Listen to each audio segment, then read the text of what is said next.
Assalamualaikum warahmatullahi wabarakatuh.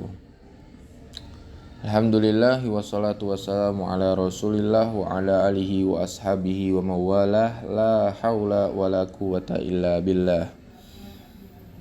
Pada kesempatan kali ini izinkanlah saya untuk memaparkan tentang hadis al-maudhu, yang dimana saya ambil dari kitab Taisir Mustalah karangan Mahmud Tohan. Mungkin langsung saja kita ke pembahasannya. Hadis al-maudhu. Ma huwal maudhu? Apa itu hadis maudhu? Idza kana sababut ta'nu fi rawi huwal kadbu ala Rasulillah sallallahu alaihi wasallam. Jika suatu hadis itu tertolak atau hadis itu terdapat cacat pada rawinya, yaitu cacatnya adalah al-kadzib, berdusta, ala Rasulillah sallallahu alaihi wasallam, berdusta kepada Rasulullah sallallahu alaihi wasallam, fahadithuhu yusamma al-maudhu, maka hadisnya disebut atau dinamakan al-maudhu. Nah, itu pengertian hadis maudhu. Nah, secara ta'rif lughatan, secara bahasa, hadis maudhu adalah huwa ismun maf'ulun min wada'a asy-syai'. Jadi hadis maudhu itu secara bahasa diambil dari kata isim maf'ul, yaitu dari fi'il wada'a asy-syai'a, artinya meletakkan sesuatu.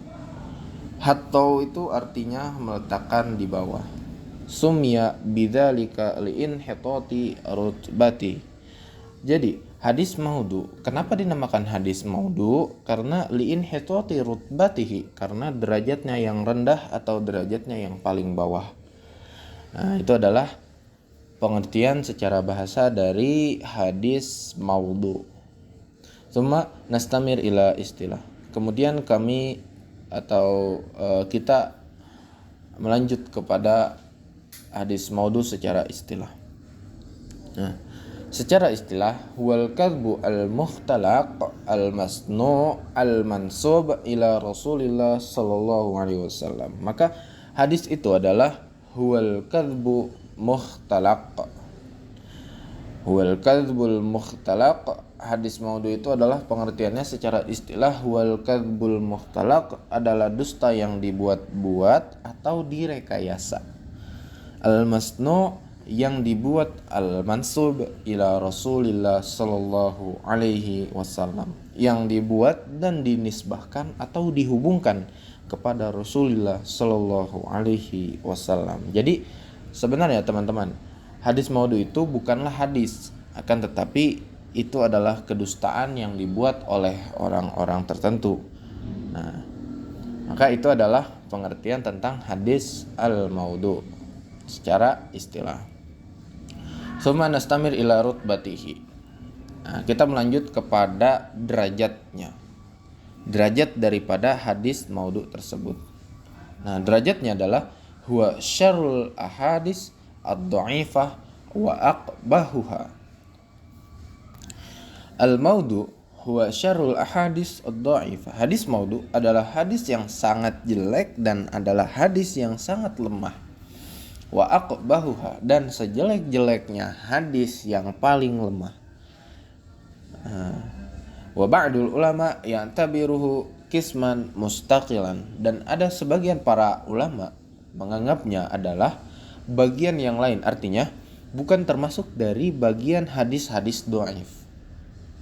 Walaysa naw'an min anwa'il hadis. Jadi ada sebagian ulama yang mendefinisikan hadis maudhu itu sendiri dan bukan termasuk dari definisi hadis-hadis dhaif atau hadis-hadis yang lemah. Jadi ingat ya bahwa maudhu itu adalah hadis dhaif yang paling jelek. Tsumma salis. Kemudian selanjutnya adalah hukmu riwayati, hukum meriwayatkannya. Ajma'ul ulama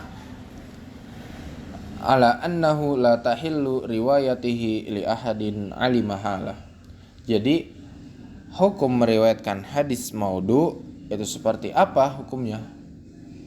Ajma'ul ulama annahu la tahillu riwayatuhu. Jadi para ulama sepakat bahwasannya meriwayatkan hadis maudhu itu la tahillu, tidak dibolehkan.